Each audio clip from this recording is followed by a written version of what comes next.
신약성경 고린도전서 15장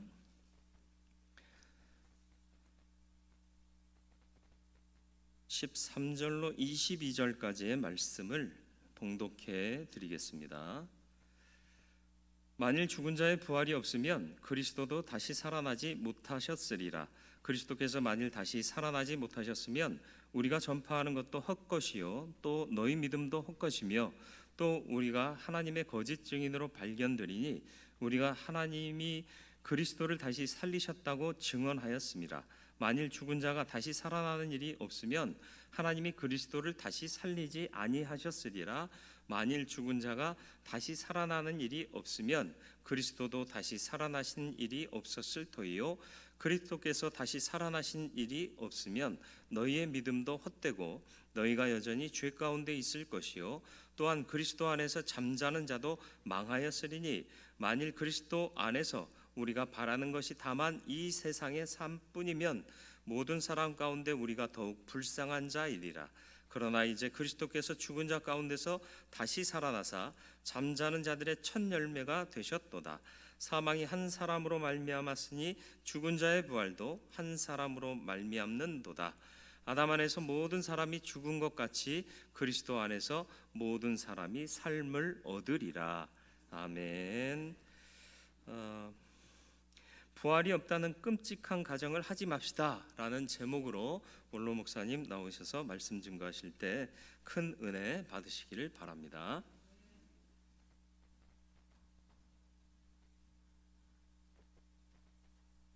할렐루야. 2021년도 부활절을 맞이한 우리 대은의 가족들에게 부활의 소망 속에서 믿음으로 한평생 부끄럽지 않는 승리의 삶을 살 수 있기를 주의 이름으로 축원합니다. 오늘 말씀의 주제는 부활이 없다는 끔찍한 가정을 하지 맙시다 라고 하는 주제로 말씀을 전하려고 합니다. 한자에 수급불류월이라고 하는 말이 있습니다. 이 말을 글자로 해석하면 물이 아무리 급하게 흘러가도 달은 떠내려가지 않는다는 그런 말입니다. 이 말의 의미는 세상의 어떤 모양으로 어떤 모습으로 변해도 변하지 않는 것을 지켜야 할 가치와 생각이 있다는 뜻입니다.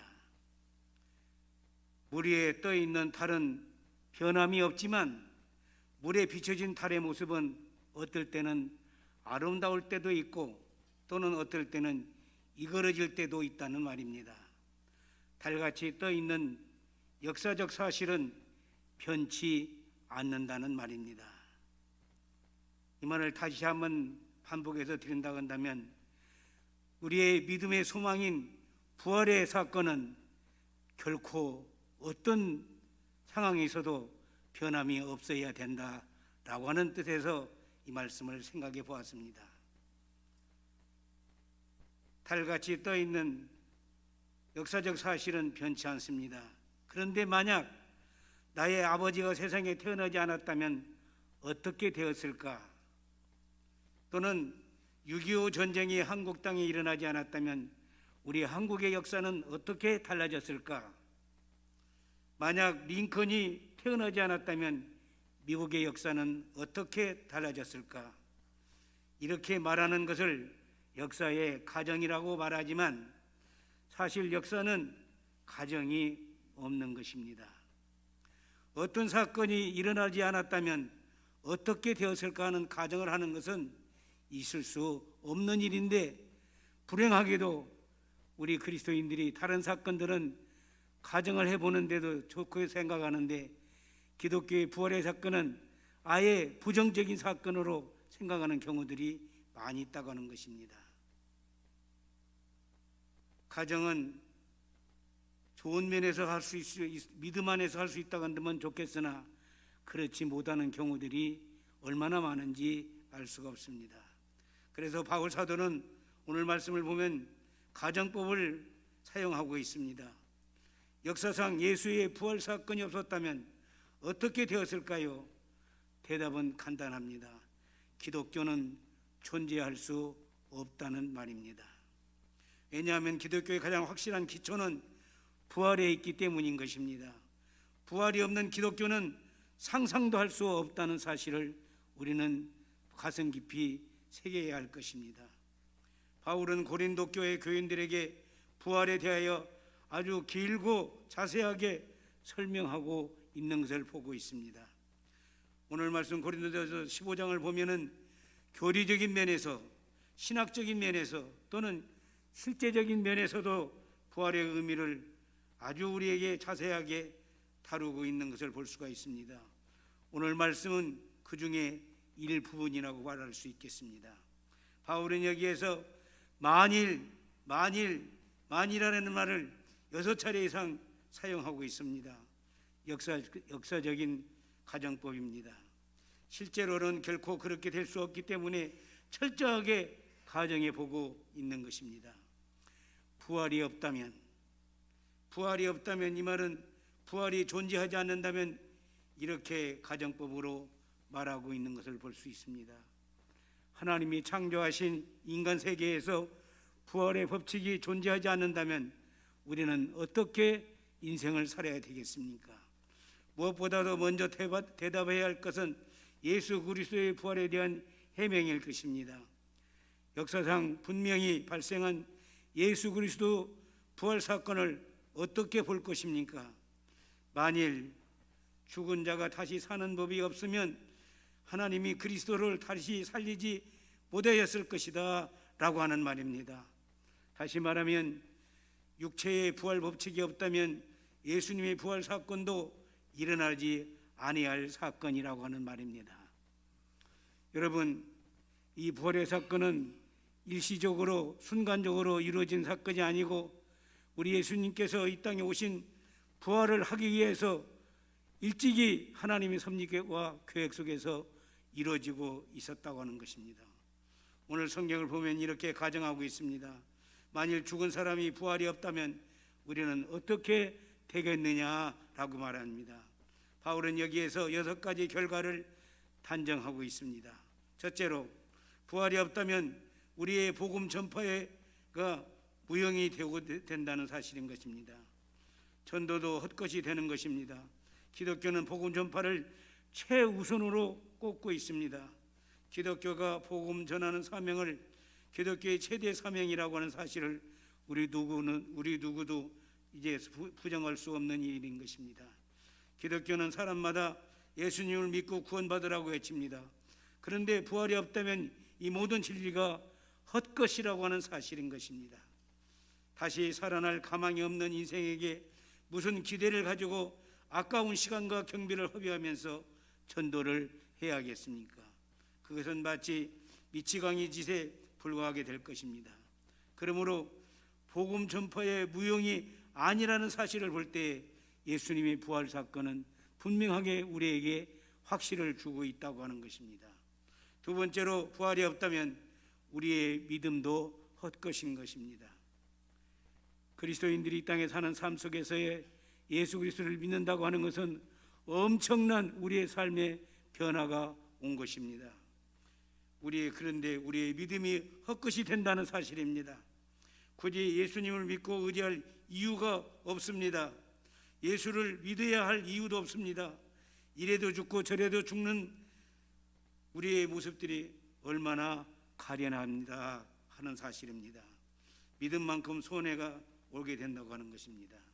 세 번째로, 부활이 없다면 복음 전하는 사도들은 사기꾼이 되고 말 것입니다. 있지도 않은 부활을 있다고 전하기 때문입니다. 사기꾼 중에 첫째가 하는 사기꾼은 종교 사기꾼일 것입니다. 사이비 교주나 이단자들을 혐오하는 이유가 바로 그런 것입니다. 종교를 빙자하여 사람들을 현혹하고 이권을 챙겼기 때문인 것입니다. 부활이 없다면 기독교는 사기 집단이 되고 말 것입니다. 네 번째로, 부활이 없다면 우리의 죄의 문제도 영원히 해결되지 못할 사실이다라고 하는 것입니다. 예수님이 육체를 가지고 오셔서 십자가의 제물이 되심으로 우리의 죄값을 대신하셨습니다. 그런데 예수님이 육체를 가지고 오셔서 속죄하지 않으셨다면 십자가와 무덤에서 끝났다면 인간의 종착점도 무덤으로 끝나 죄의 문제가 영원히 해결되지 못할 것입니다. 저는 부활이 없으면 죄의 문제가 해결되지 못하다는 사실입니다. 다섯 번째로, 예수님을 믿다가 죽어 장사된 사람들은 망하게 될 것입니다. 부활이 없다면 우리처럼 불행한 사람이 없고 망하게 되는 경우가 없을 것입니다. 망한다고 하는 말은 완전히 파괴가 된다는 뜻입니다. 재생의 여망이 없는 완전 멸망입니다. 육체가 죽으면 완전히 끝장이고 다시 회생할 여지가 없어지게 되는 것입니다. 마지막으로, 부활이 없다면 현세가 불행하다라고 하는 것입니다. 오늘 말씀 19절에 보니까 만일 그리스도 안에서 우리가 바라는 것이 다만 이 세상에 살 뿐이면 모든 사람 가운데 우리가 더욱 불쌍한 자리라라고 했습니다. 부활이 없다면 우리 예수 믿는 사람들처럼 불쌍한 사람이 없을 것이라고 오늘 성경은 말하고 있습니다. 왜냐하면 세상에서 하고 싶은 일 하지 못하고 절제하고 억제하며 살았기 때문인 것입니다. 남들처럼 바람을 피우고 도박하고 술 취하고 허세 부리지 못한 것이 얼마나 억울하겠습니까? 만일 부활이 없으면 기독교인의 철학도 그만 바뀌게 될 것입니다. 고린도전서 15장 32절에 보니까 죽은 자가 다시 살아나지 못한다면 내일 죽을 터이니 먹고 마시자 할 것입니다. 먹고 마시자, 현세의 삶이 그만 저급하게 떨어지고 말게 될 것입니다. 매일같이 니나노라는 삶이 우리에게 있어질 수도 있을 것입니다. 그런데 예수 그리스도의 부활의 역사적인 사실을 이렇게 바울 사도는 역설적으로 가정법을 사용하고 접근하고 있는 것을 보게 됩니다. 만일 부활이 없으면 내세 문제는 고사하고 세상에서 예수 믿는 사람이 가장 헛된 일을 하는 사람이 되고 예수 믿는 사람이 가장 불쌍한 처지에 빠지게 된다라고 이렇게 가정하고 있습니다. 그러나 이것이 어디까지나 가정이기에 우리는 천만다행한 일이라고 믿습니다. 예수님은 역사 속에서 분명히 부활하셨습니다. 그래서 모든 가정이 필요 없게 되었습니다. 그러나 이제는 현실로 돌아와 보니 예수님이 부활을 하셨습니다. 부정적인 가정이 필요 없게 되었습니다. 부활이 없다는 생각을 할 필요가 없어졌습니다. 예수님은 부활하셨습니다. 예수님이 부활하신 역사적인 사실로부터 모든 일이 전개되기 때문인 것입니다. 예수님이 부활하신 것이 우리에게 어떤 결과를 가져왔습니까? 오늘 말씀 20절을 보니까 그러나 이제 그리스도께서 죽은 자 가운데서 다시 살아 잠자는 자들의 첫 열매가 되셨도다라고 하셨습니다. 예수님의 부활은 부활의 첫 열매가 되신 것입니다. 첫 열매란 무슨 뜻인 말입니까? 가을에 추수하게 되면 곡식이나 과일을 거두게 됩니다. 그런데 그 첫 열매를 추수하게 되면 다른 열매도 계속해서 이어져 추수하게 되는 것입니다. 첫 열매는 다른 열매를 추수한다는 신호라고 하는 것입니다. 또한 법칙이라고 볼 수 있습니다. 다시 말하면 예수님이 무덤에서 부활하셨다면 그리스도 안에서 죽은 다른 사람들도 같이 함께 또 부활하게 된다는 사실인 것입니다.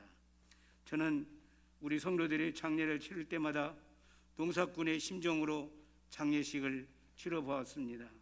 농부가 곡식에 싹이 나고 자라날 것을 기대하면서 씨앗을 심듯이 저는 부활을 기대하면서 장례식을 치르기도 했습니다. 바울은 이 점을 분명히 말씀하고 있습니다. 고린도전서 15장 42절로 44절에 이렇게 말하고 있습니다. 우리 다 같이 한번 이제 같이 합독을 하면 좋겠습니다. 시작. 죽은 자의 부활도 그와 같으니 썩을 것으로 심고 썩지 아니할 것으로 다시 살아나며 욕된 것으로 심고 영광스러운 것으로 다시 살아나며 약한 것으로 심고 강한 것으로 다시 살며 육의 몸으로 심고 신령한 몸으로 다시 살아나나니 육의 몸이 있은즉 또 영의 몸도 있느니라. 할렐루야. 미국 스탠포드 대학이 있습니다. 그 대학은 아주 우리나라의 서울대학교 같은 명문 대학이랍니다. 근데 그 스탠포드 대학은 스탠포드라고 하는 사람이 이제 그 학교를 설립을 하게 됐습니다. 스탠포드가 부자였습니다. 캘리포니아 출신 상원 의원이기도 했습니다. 그런데 갑자기 가장 사랑하는 외아들이 무슨 일인지는 알 수 없으나 죽고 말았습니다. 잘생기고 수제였던 외아들이었습니다. 극도의 슬픔에 잠긴 아버지는 장례식에서 그만 말을 잃어버리고 말았습니다. 슬픔 속에 잠을 자지 못하고 있는데 그날 밤 꿈에 아들이 생생한 모습으로 나타나 말했습니다. 아버지, 저는 부활하신 예수님 곁에 있습니다. 저 대신 청년들을 도와주세요. 스탠포드는 이 환상을 보고 그의 인생관이 그만 바뀌게 됐습니다. 스탠포드는 예수님도 살아계시고 내 아들도 살아있다는 믿음이 생겼습니다. 그래서 아들의 소원을 들어주기로 마음에 작정을 했습니다. 그 당시 거액인 2천만 달러, 우리나라 돈으로는 약 200억을 들여 오늘의 명문 스탠포드 대학을 설립을 하게 됐습니다. 그리고 어려운 학생들을 돕는 일에 전력을 기울였습니다. 스탠포드는 내 아들이 부활했다고 날마다 감격하고 하면서 죽을 때 이런 유서를 남겼답니다. 내 아들이 부활했으니 나의 재산 중에 10원짜리 동전 하나 남기지 말고 청년 교육에 사용하라고 유언을 남기게 됐답니다. 이렇게 예수님의 부활은 우리의 부활과 밀접한 관계가 있다는 사실입니다. 바울 당시 어떤 교인들은 예수를 믿으면서도 자신의 부활을 믿지 않은 사람들이 있기도 했습니다. 예수님은 부활하셨습니다. 그러나 나는 어떻게 될지 모르겠습니다. 이런 사람들에게 바울은 이렇게 말하고 있습니다. 고린도전서 15장 21절로 22절에 보니까 사망이 한 사람으로 말미암았으니 죽은 자의 부활도 한 사람으로 말미암는도다. 아담 안에서 모든 사람이 죽은 것 같이 그리스도 안에서 모든 사람이 삶을 얻으리라 라고 했습니다. 아담의 죄 때문에 전 인류가 사망에 이르렀습니다.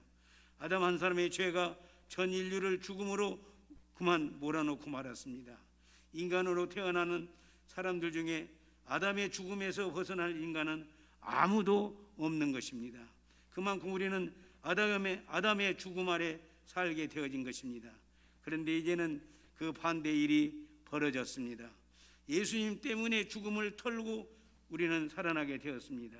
예수님이 무덤을 열고 살아나시는 순간부터 예수 그리스도를 믿는 모든 사람들이 다 다시 살아나는 축복을 받게 되었다는 사실입니다. 믿습니까? 우리는 확실하고 분명하게 이 소망 가운데 살아야 할 줄로 믿습니다. 부활의 축복이 현실이 된 것은 예수님 부활하신 이후부터 시작이 되었습니다. 예수님의 부활이 없었다면 우리의 부활도 미심쩍었을 것입니다. 그러나 예수님이 부활하셨기 때문에 이제는 이 미심쩍은 부분이 그만 사라지고 마른 것입니다. 우리는 확실한 부활을 바라보고 살게 되었습니다. 생명의 소망으로 살게 되었습니다. 이제 우리는 예수님 때문에 부활의 씨를 가지고 살고 있습니다. 우리는 장차 부활할 사람들입니다. 그러므로 우리는 부활 생명을 가진 자답게 살아야 할 줄로 믿습니다. 그러므로 우리는 이제 순간순간 우리의 삶의 속에서 부활을 기대하며 소망하며 살아야 하겠습니다. 부활이 없다고 생각하듯이 살아가는 사람들보다 우리는 정말 부활을 기대를 소망하면서 늘 우리가 숨을 거둘 때에 어떻게 부활의 소망을 가지고 살아야 된다는 말입니다. 저도 이제 은퇴한 지가 10년이 됐네요. 근데 금년 들어 이제 80살이 됐지 않습니까? 그러니까 죽을 날이 가까운 거예요. 그러면 내가 얼마나 더 살 것인가? 우리는 이 소망 가운데 확실하게 흔들리지 말고 믿음의 굳건히 서야 될 줄로 믿습니다. 고린도전서 15장 51절 52절을 보면 이런 말씀이 있습니다. 보라, 내가 너에게 비밀을 말하노니 우리가 다 잠잘 것이 아니요 마지막 답할 내 순식간에 호련히 다 변화되리니 나팔 소리가 나며 죽은 자들이 썩지 아니할 것으로 다시 살아나고 우리도 변화되리라 라고 말씀하고 있습니다. 우리가 육체적으로 죽는 것은 잠시 잠을 자는 것이나 다름이 없습니다. 우리는 낮잠 자러 가면서 두려워 떨지 않습니다. 밤에 침대에 누우면서 두려워하지도 않습니다. 잠시 후에 다시 일어날 것을 믿기 때문인 것입니다. 죽음도 마찬가지입니다. 우리는 부활의 시, 생명의 씨를 갖고 있습니다. 예수의 생명이 우리 안에 있습니다. 로마서 8장 11절에 보니까 예수를 죽은 자 가운데 살리신 이의 영이 너희 안에 거하시면, 그리스도 예수를 죽은 자 가운데 살리신 이가 너희 안에 거하시는 그의 영으로 말미암아 너희 죽을 몸도 살리시리라 라고 하셨습니다. 그러므로 잠시 죽는 것에 대해서 오히려 기대를 가지시기를 바랍니다. 무덤에서 일어나는 것을 크게 기대하시기를 바라는 것입니다. 그래서 우리는 날마다 우리의 생을, 부활을 소망하고 기대하면서 하나님의 말씀 안에서 살아야 될 줄로 믿습니다.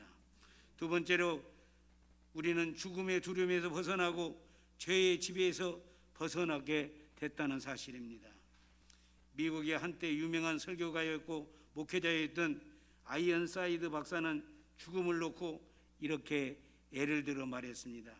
그가 하루는 마을길을 같이 나가다가 항상 열려있는 상점의 문이 닫혀있는 것을 보게 되었습니다.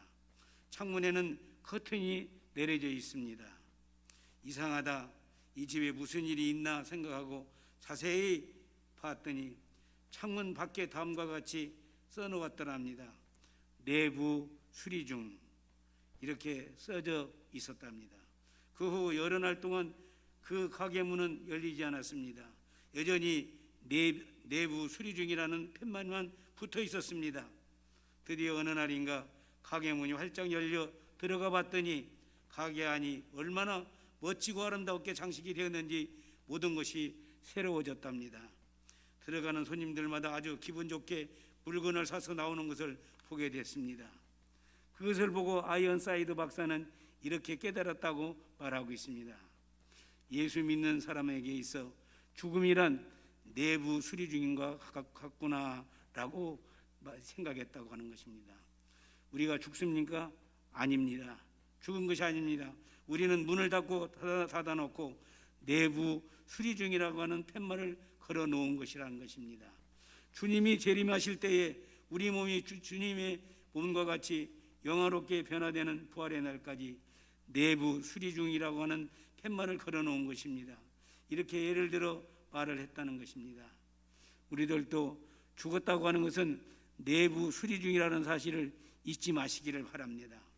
고린도전서 15장 57절에 보니까 우리 주 예수 그리스도로 말미암아 우리에게 승리를 주시는 하나님께 감사하노니라고 고백을 했습니다.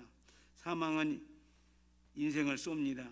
마치 벌이 침으로 톡 쏘듯이 때로는 죽음을 사람에게 극심한 고통을 주는 것입니다. 이런 죽음의 고통을 가져다 준 것은 율법의 정죄라는 것입니다. 율법은 사형수에게 사형의 근거를 제시하듯이 율법은 인간에게 죽음을 선고하고 있는 것입니다. 예수의 부활은 그러나 율법의 정죄로부터 우리를 해방시킨 사건인 것입니다. 예수님은 우리를 율법의 모든 정죄로부터 풀어놓으셨습니다. 어떤 법조문을 적용한다 해도 우리는 용서의 선언을 받아왔습니다. 왜냐하면 우리는 예수 그리스도를 구주로 믿기 때문인 것입니다. 이제 율법의 어떤 법조문을 내게 적용한다 해도 우리에게는 해당 사항이 없다고 하는 것입니다. 모든 정죄로부터 우리를 속죄시켰기 때문인 것입니다. 우리는 마귀의 지배에서도 자유롭습니다. 이제는 더 이상 마귀가 우리의 지배자가 될 수가 없다고 하는 것입니다. 예수 그리스도 안에서 우리는 오히려 마귀를 이길 수가 있는 것입니다. 우리는 모든 귀신들의 역사를 제압하게 될 수가 있다고 하는 것입니다. 그러므로 우리는 패배자로 살지 마시고 승리자로 살아가십시다. 다가오는 환경을 두려워하지 말고 환경을 이기는 자들이 되시기를 주의 이름으로 축원하는 것입니다. 예수님은 우리를 살리시려고 십자가에 죽으시고 무덤에서 다시 살아나시고 이제 죽음의 우리에게 첫 열매가 되셨습니다. 그래서 예수님은 사망을 이기셨습니다. 마귀를 이기셨습니다. 죄를 이기셨습니다. 그래서 요한복음 16장 33절을 보니까 이렇게 당당하게 주님은 말씀하고 있습니다. 이것을 너에게 이르는 것은 너희로 내 안에 평안을 누리게 하려 함이라. 세상에서는 너희가 환난을 당하나 담대하라. 내가 세상을 이겨노니라 하셨습니다. 그러므로 우리는 담대하게 부활의 승리자로 살아갈 수 있기를 주의 이름으로 축원하는 것입니다. 마지막으로 이제 우리는 부활의 소망을 가진 자로서 어떻게 살아야 할 것이냐, 우리에게 하나님이 주신 사명을 할 일을 해야겠다라고 하는 사실인 것입니다. 죽음의 두려움은 사람들로 하여금 할 일을 하지 못하게 만들고 있습니다. 그래서 바울은 마지막으로 권면합니다. 이제 사망도 이기고 죄도 이겼으니 제발 흔들리지 말고 계속 주의 일을 하십시오라고 우리에게 권면하고 있습니다. 물건의 가치는 누구의 손에 있느냐에 따라 크게 달라지게 되는 것입니다. 손에 있는 사소한 물맷돌이지만은 그것이 다윗의 손에 있으니까 골리앗을 쓰러뜨리는 기적의 도구가 되기도 했습니다. 야구공이 내 손에 있으면 별것 아닌 가치에 불과하지만은 박찬호 같은 유명한 야구 선수의 손에 있으면은 몇백억의 가치를 낳는다는 것을 우리는 잘 알고 있을 것입니다. 오병이어가 내게 있으면은 한 끼 음식에 불과하지만은 그것이 예수님의 손에 있으면은 몇만 명 이상의 먹이는 기적의 음식물이 된다는 사실인 것입니다. 나 자신도 보잘것없지만은 하나님의 손에 붙잡히면 기적적인 존재가 될 줄로 믿습니다. 성공과 행복의 핵심 비결은 모세처럼 하나님 손에 붙잡혀 도구로서 쓰임받게 된다고 하는 것입니다. 고린도전서 15장 58절의 말씀 보니까 그러므로 내 사랑하는 형제들아 견고하며 흔들리지 말며 항상 주의 일에 더욱 힘쓰는 자들이 되라. 이는 너희 수고가 주 안에서 헛되지 않은 줄을 알미니라 라고 했습니다. 그래서 성경은 세월을 아끼라, 때가 악하니라 라고 하셨습니다. 부르심을 받은 자리에서 최선을 다하시기를 바랍니다. 시간 관리의 지혜가 필요한 줄로 믿습니다.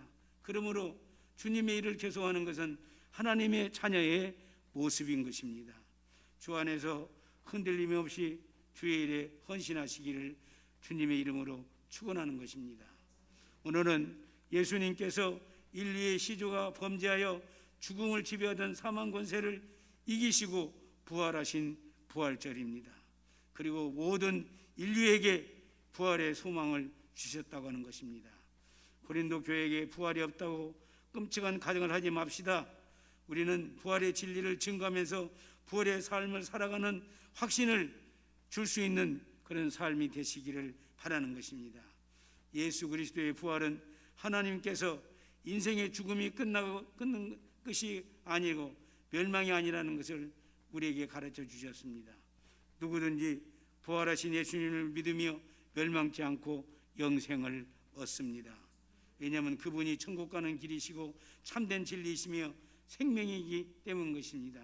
우리는 2021년 부활절을 맞이하면서 우리의 삶의 모든 순간부터 이 순간순간이 부활을 기대하며 소망하며 살아갈 수 있기를 바라는 것입니다. 죽음의 두려움에서 벗어나고 죄의 지배에서 벗어날 수가 있어야겠습니다. 그리고 이제 우리는 우리에게 하나님이 주신 할 일을 해야 되겠습니다. 만일에 내가 해야 할 일을 하지 아니하고 그만 세상을 떠난다고 한다면 얼마나 불행하겠습니까? 그리고 얼마나 후회가 되겠습니까? 그러므로 우리는 부활의 소망을 가진 자는 하나님 우리에게 주신 사명들을 잘 감당하며 우리의 삶을 아름답게 승리로 마칠 수 있기를 주의 이름으로 축원합니다. 기도하겠습니다. 2021년도 부활절을 맞이하여 다시 한번 우리 주님의 부활을 확신하며 우리가 소망 가운데 우리의 삶을 살아갈 수 있게 하여 주옵소서. 주님의 부활은 이제 두려움에서 벗어나고 죄의 지배에서 벗어날 수 있다는 이 놀라운 사실에 대해 우리는 날마다 감격하고 감사하며 살아야 되겠습니다. 그리고 우리에게 주신 소중한 사명제를 잘 감당할 수 있기를 우리가 하나님 앞에 다짐하며 결단하며 살아갈 수 있게 해 주셔서 금년 21년도 한 해는 하나님 앞에 멋진 삶이 이루어지고 우리는 부활의 승리로 이제 우리 인생을 승리로운 삶을 살아가게 하여 주시옵소서. 우리 대원의 가족들에게 하나님 저들에게 귀한 이 부활의 소망을 확신하고 흔들리지 않고 견고하면서 우리가 복음을 증거할 수 있도록 또한 축복하여 주시옵소서. 부활의 이 신앙이 우리 대은의 가족들에게 강력하고 능력 있고 권세 있는 말씀으로 우리가 늘 다짐하면서 감격하면서 살아가게 하여 주옵소서. 예수님의 이름으로 기도하옵나이다. 아멘.